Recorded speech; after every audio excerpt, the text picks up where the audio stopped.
Alright guys, let me fill you in on the update. So we are now working on the transmission. I'm going to run these two things, my front, rear, whatever, vice versa, hubs, drums, over to the transmission shop today. Hopefully they can put in a new seal on here and be able to find me flat snap rings instead of these wave ones.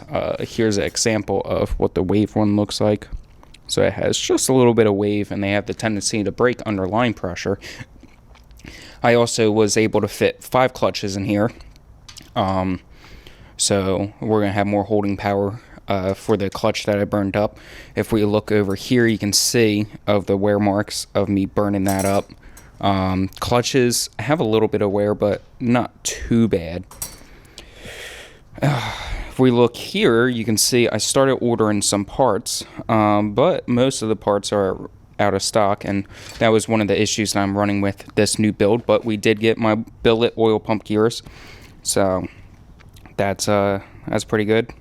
Another update is my transmission pan. So we're never going to run into all my transmission fluid coming out when I drop the pan. So we're going to be able to open this up, get the coolant out, without it all spilling out all over the place. There's still going to be a little bit in here because of the way the pan sits. It sits at an angle a little bit. So, but this should cover most of it. I put a little bead of weld in there just to hold it with RTV fluid or RTV gasket maker so it doesn't leak on me. That's my spare engine block.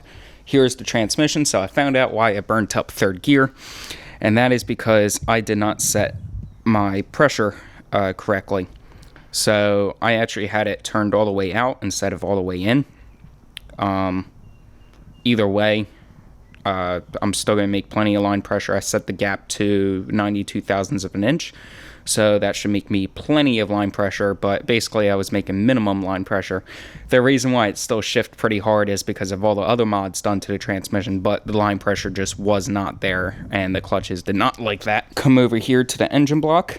We got my crank sprocket, or whatever you want to call that, off. Pretty much bare engine block right now, besides the crank is still in there. If we come over to my oil pan, I gasket mate my bulkhead up, put my plug back in, all sealed up and everything. If we come to the inside, see it looks pretty good in there. Update on the back of the block, we are going to run my oil pressure sensor right there. I bought the adapter to 1/8 to 3/8 MPT fitting adapter. Also for the turbo this time around, just because I don't know if it was the issue, but we're going to make some changes. I pulled my coolant from the oil cooler port. And remember I was saying I was running into overheating issues? I don't think that was it, but instead we're going to have this drilled out, and I'm going to pull coolant from here. That's going to get plugged. Oil is going to be fed from the same spot. I am also upgrading my water pump, so maybe that was another issue. The water pump just didn't have enough flow, so we are buying a SRT4 water pump with the closed fin design. Back over here, another issue that I might have had with the clutches is I didn't set clearance tight enough. So as you can see, these are really snug in there this time. Gap to about 20 thousandths of an inch. I always had this clutch pack set kind of tight, so I'm not too concerned about that. And plus, once we get this wave out of here, it's going to open up clearance a little bit more. But this is, you can see that there's not too much movement in there if we come to this side here. But they still spin pretty freely. So we're going to try that out, see how it likes the tighter clearance for that. On top of that, I'm doing some bearings this time around. We're going to get that pressed out, get new bearings in here. As you see, they are just a little worn, but we're going to get them replaced. We also have new bands. So this is the reverse band. Oh, nope, that was the forward band. This is the reverse band. So quite a step up in beefiness from this old floppy one. So that's where this is going to come in. transmission case wise, we're going to leave the existing band in there since it doesn't have too much wear on it, so we're going to just leave that in there. I'm not pulling out the valve body this year just because honestly that performed fine. I just needed to adjust the line pressure, and once I found out that I messed up on the line pressure, I know that was my issue. I also would like to get a pressure gauge on this transmission, but that's not too important. Also, some of you guys might be telling me that I should drill a little slot out here so I can access my line pressure gauge from outside.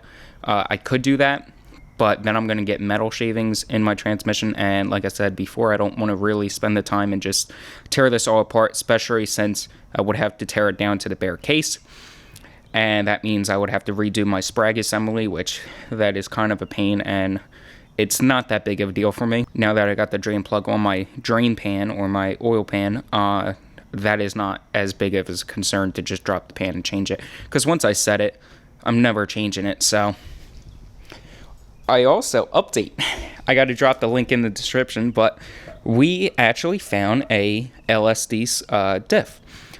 Okay, our update in the Cruiser is currently, the dash is pretty much apart right now. I'm taking out all my airbags since I don't need them. What I want to do in here pretty much is basically just get a guideline of where I can put my roll cage in here. I want to get it, I think it's going to be expensive to get a 7-second roll cage put in, but I might actually go ahead and just do that all at once instead of putting a 6-point in here, which I think is rated for 10 seconds, and then upgrading later. Our update under the car, or in the engine bay, it didn't make too much progress. I am working on getting a tubular K-mount, or a K-frame, which would be great, but it's not a priority right now. I really haven't done anything down here. I still have to go through all those wires in that corner. I'm doing the fuel this year, so this is going to go away.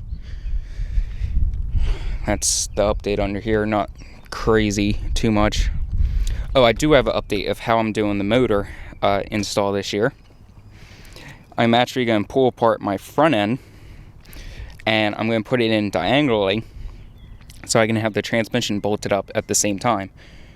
So that's going to save some time and some of the headaches of it being in the car and trying to install the transmission.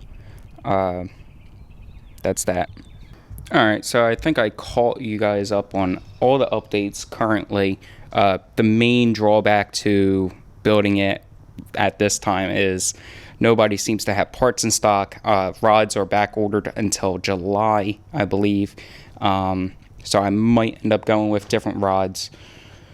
I don't know what to do, but engine builders are backed up.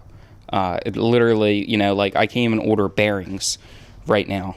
So that's the current status. I mean, I did get billet oil pump gears, but that's about the most I got so far with my big order.